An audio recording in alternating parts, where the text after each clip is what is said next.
So for the last 3 days, and tomorrow will be the last day, we've been holding the Peace and Unity in the Community event. We've been working with supporters such as the Regent Park Safety Network, the Mothers of Peace, TCHC, other organizations, Young Street Mission, the K Club, have been coming together to really bring Regent Park an event where we can unify. Enough is enough about where you're from and what block you represent and what you're doing. We really want to start bringing people together again. Bringing people together where they feel united, even within their neighborhoods, right? So you have one building that's in the north, one building that's in the south, but we're still from the same area. So let's get together and be united. So basically, this event is called Unity in the Community, and this is kind of the second year. As you guys know, we're in the pandemic time right now, and it kind of started last year where we were on lockdown. All the programs and all the organizations and the facilities were closed, but the youth were outside constantly with nothing to do and no engagement. So us as professionals being off, we decided to come together and created some type of light structural programming, more so a safe space for the kids and the youth to come out and the community to come out and do their thing.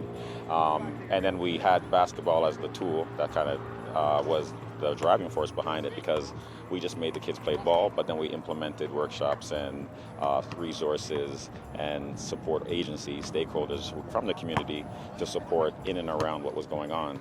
So this year, with that being said from last year, we really just made it a community give back where, again, coming out from the lockdown, we really wanted to just provide a space or reintroduce the space to the community. And again, not really so much about basketball, but more about the wraparound supports, which are community, mental health and well-being, a lot of socializing, a lot of reconnection of communities, of different advocates in the neighborhood that some of our youth are not familiar of, but just reintroducing them because, again, we've been in lockdown for about a year and a half now.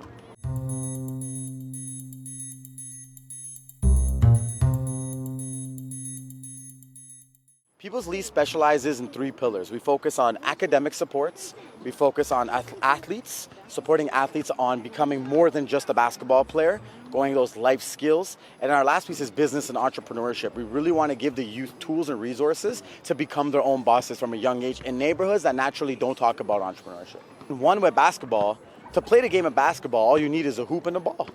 Right? Hockey's too expensive for us, football's too expensive for us, we don't have access to these sports like that. Right? But when basketball, for us, we wanted to flip that narrative.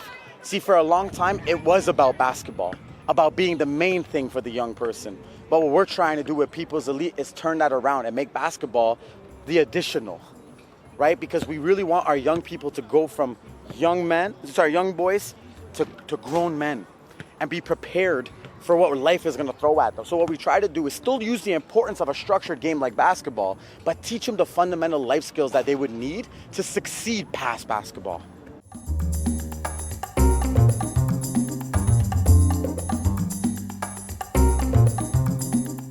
In the last 2 days, we've had yoga. We've had Brother Nature, who is a young professional who is in the neighborhood, who's provided us with a yoga session for the youth. We had a talking series about life from Andy Cummings, which he does a talking series for the youth and for the community. We had the Mothers of Peace come out. They spoke to the youth also. We've also had the Safety Network for the community come out and speak to the youth and let them know exactly what they're doing in terms of whose voice and who they speak for, and just reintroducing them again to that level where letting them know who is advocating for their space and how they can use their voice to be a part of that decision making. I learned, I remember the first day we came here, FOD, he teached us how to talk to a network, for example. Network, how to teach get a job and stuff. And also we did some yoga. It was very good for my legs, because during COVID, my legs were just done, Then after we were playing some basketball, having a good time, and also we did this journal thing. So it was something new to me.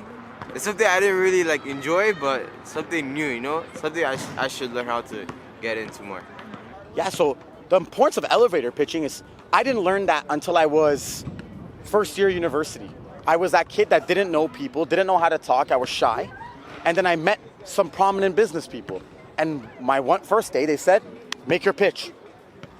and I wasn't ready. By the end of that pitch, the man said, it was okay, you could do better, right? From that day on, I never messed up a pitch again. Now, why is that important for our young people? Is because in our language, we code switch. So I talk to my youth, I talk in slang, I talk in English, I talk in whatever language I need to speak to.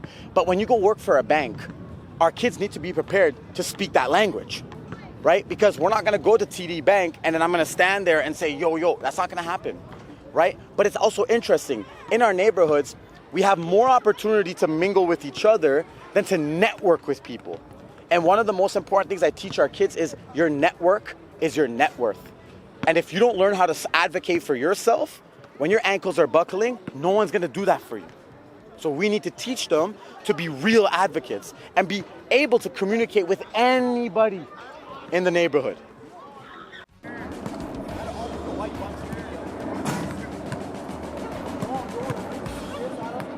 Some of the barriers, I think, especially since we've had revitalization, has been the togetherness.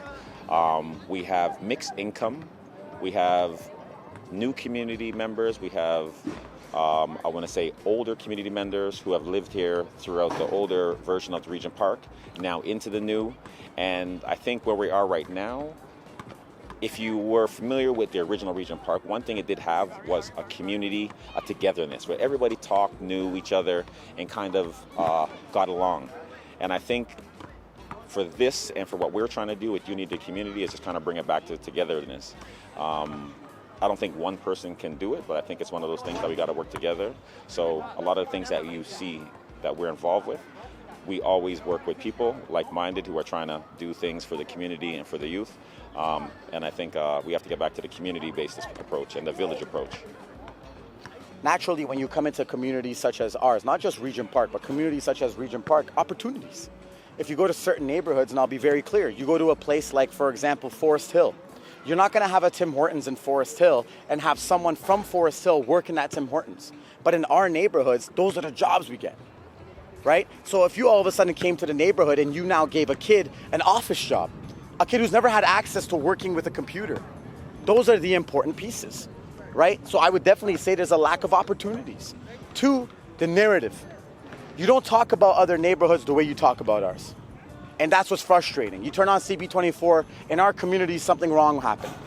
But when you turn on CB24 for their neighborhoods, no one talks about it that way, right? Because there's a lot of beautiful things happening in this neighborhood, and these kids are very talented. You have doctors, plumbers, people who are making six figures that come from this neighborhood, but we won't talk about it. And enough is enough. Because if you resourced our communities the way you did a Forest Hill, the way you did a Rose Avenue, trust me, you get a result that you wouldn't even imagine.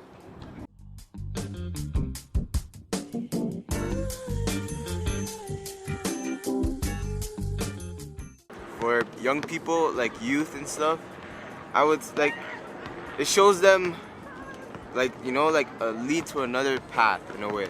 So, like some people back then, they grew up around like violence and stuff, so that's what they're influenced by back then. But now since we have this type of event, it motivates them to be a peaceful person, happy person, and stuff like that. Why I think it's important for young people to have events like this is because it's important for them to know that they have caring adults in the community and that they have the support of these adults, because I think too often we are sort of bombarded with imagery and news about, you know, what young people are doing wrong or what we want them to not do. But at the end of the day, this community is full of amazing young people with amazing potential. So to know that, yeah, there are adults in this community who support you, we back you up, we'll advocate for you, and we want you to be out here like making a difference in your community, they need to know that.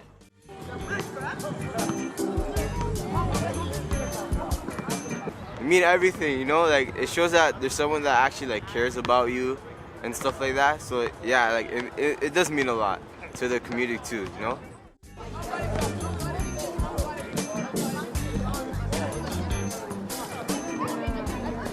Once again, I think we're in a real unique time with the pandemic, and I think it had to do with one of those things where nobody was prepared for this, but I think being that I've worn many hats before and I understand certain things, again, last year, for a good part, all the community centers across the city, all the schools across the city, all the social programming, across the city was pretty much closed.